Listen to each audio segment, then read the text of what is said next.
Therapeutic food ഉപയോഗിച്ച് ദോശ എങ്ങനെയാണ് തയ്യാറാക്കുന്നത് നോക്കാം. അതിന് വേണ്ടി ഞാൻ 1/2 കപ്പ് തെറാപ്യൂട്ടിക് ഫുഡ് എടുത്തിട്ടുണ്ട്. നമുക്ക് ആവശ്യത്തിനനുസരിച്ച് എടുക്കാം. ഞാനിപ്പോൾ കുറച്ചേ ഉണ്ടാക്കുന്നുള്ളൂ. 2 ടേബിൾ സ്പൂൺ മുത്താറിപ്പൊടി എടുത്തിട്ടുണ്ട്. ഒരു 3-4 ചെറിയുള്ളി തോല് കളഞ്ഞ് വെച്ചിട്ടുണ്ട്. കുറച്ച് തേങ്ങ. ഇനി ഇത് നമുക്ക് മിക്സിയുടെ ജാറിലിട്ട് ഒന്ന് അരച്ചെടുക്കാം.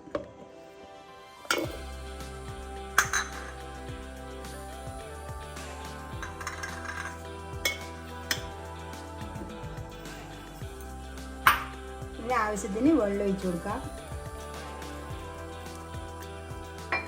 ആവശ്യത്തിന് ഉപ്പ് ചേർത്ത് കൊടുക്കാം.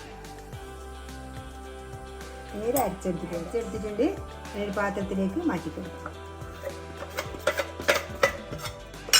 ഇനി ഇത് കഴുകിയിട്ട് കുറച്ച് വെള്ളം ഒഴിച്ചു കൊടുക്കാം.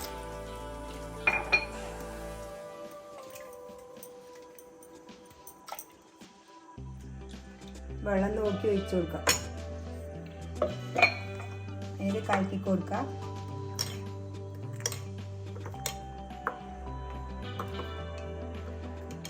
ഇതേ പാകത്തിലുള്ള വെള്ളം എടുത്താൽ മതി.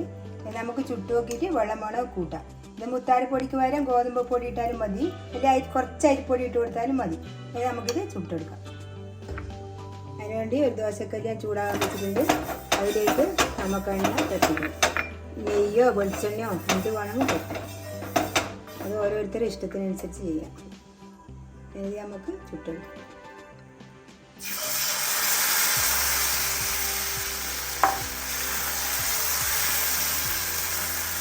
അധികം നേർക്ക് പരത്തണ്ട. ഇതേപോലെ കുറച്ചിതാക്കി പരത്തി കൊടുത്താൽ മതി. ഇത് ആറിയിട്ട് മുകൾ വശം കുറച്ച് എണ്ണ പരത്തി കൊടുക്കാം. ഇനി നമുക്ക് തിരിച്ചിട്ട് കൊടുക്കാം.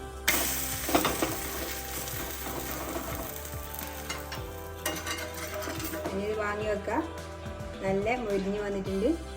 ഇനി ബാക്കിയുള്ളത് ഇതേപോലെ ചുട്ടെടുക്കാം. കിട്ടുന്നതിലുണ്ട്, ഇങ്ങനെ ഒട്ടിപ്പിടിക്കുന്നൊന്നുമില്ല. നമ്മൾ ആവശ്യത്തിന് വെള്ളം ചേർക്കുന്നതിന് കുഴപ്പമില്ല. അങ്ങനെ നമ്മളെ ഹെൽത്തിയായ ദോശ തയ്യാറായി. ഇതുപോലെ എല്ലാവരും ഉണ്ടാക്കി വെക്കുക. എൻ്റെ വീഡിയോ ഇഷ്ടപ്പെട്ടെങ്കിൽ ലൈക്ക് ചെയ്യുക, ഷെയർ ചെയ്യുക, സബ്സ്ക്രൈബ് ചെയ്യുക.